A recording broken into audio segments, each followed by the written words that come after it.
Иммунитетті көтеретін қызылшадан 3 түрлі салат дайындайтын боламыз. Бәріңізге сәлем қыздар, менің каналыма қош келдіңіздер. Бүгін сіздермен осындай салаттардың түрлерімен бөлісетін боламын.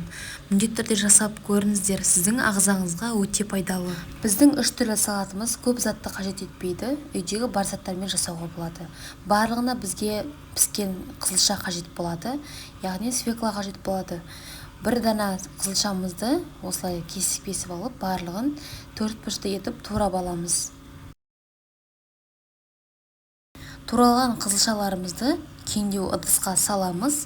Енді бізге бір дана алма қажет болады. Алманы бөліп алып, керек емес лас жерлерін алып тастаймыз. Бұл алманы да 4 бұрышты етіп осылай көрсетілгендей турап алатын боламыз.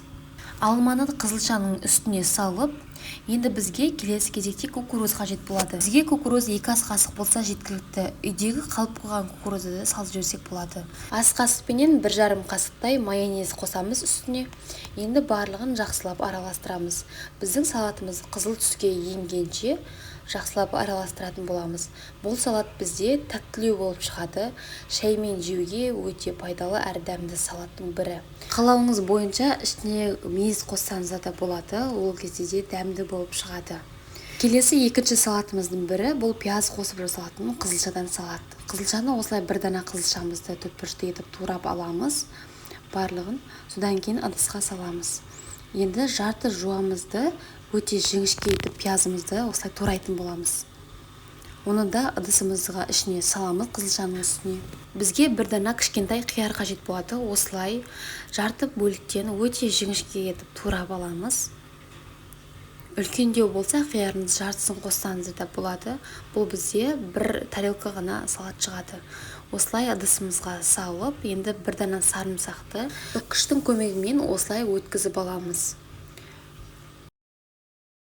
Бұл салат бізде тәттіні жақсы көрмейтіндерге арналған салат. Ішінде пияз болғандықтан кішкене ащылау болады. Үстіне 2 ас қасық сұйық майымызды қосамыз. Дәл осы кезде үстіне дәміне қарай аздап тұз қосып жібересіздер. Мен тұзды кейіннен қостым.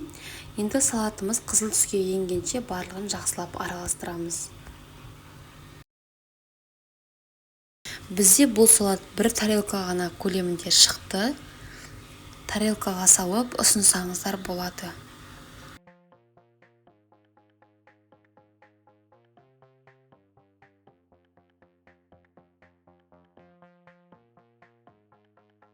Келесі үшінші салатымыздың бірі бұл бізде қызылшаның өзінен жасалынған салат. Бір дана сарымсағымызды үккіштің көмегімен өткізіп, үстіне жарты шай қасықтан аздау қызыл бұрышымызды қосамыз. Үстіне жарты шай қасықтан аздау қара бұрышымызды қосамыз. Дәл осы көлемде тұзымызды және қантымызды салып, үстіне 2 ас қасықтай сұйық май құятын боламыз. Барлығын жақсылап араластырамыз.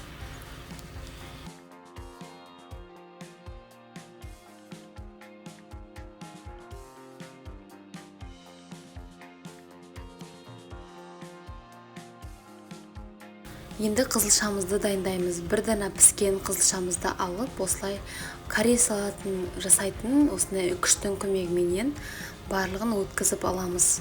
Бізде жіңішке осындай болып шығады.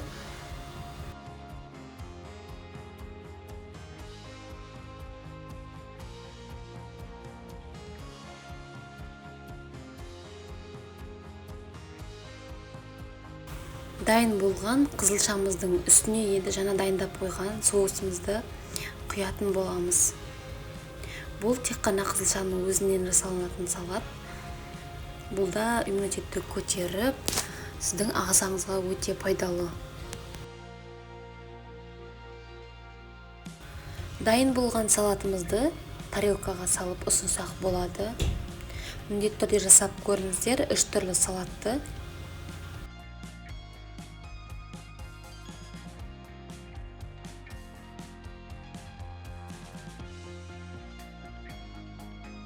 Менімен бірге болғандарыңызға рахмет. Менің салаттарым дайын. Міне 3 түрлі салат жасадық. Қызылшадан көп затты қажет етпейтін, иммунитетті көтеретін салаттардың бірі жасап көріңіздер. Және менің каналыма тіркелуді ұмытпаңыздар. Каналым пайдалы болса, дәл осы видеоның астында көптеген рецепттерді көре аласыздар. Тағам түрлері, кешкі асқа арналған тағамдар және салат тәттілердің түрін үйрене аласыздар.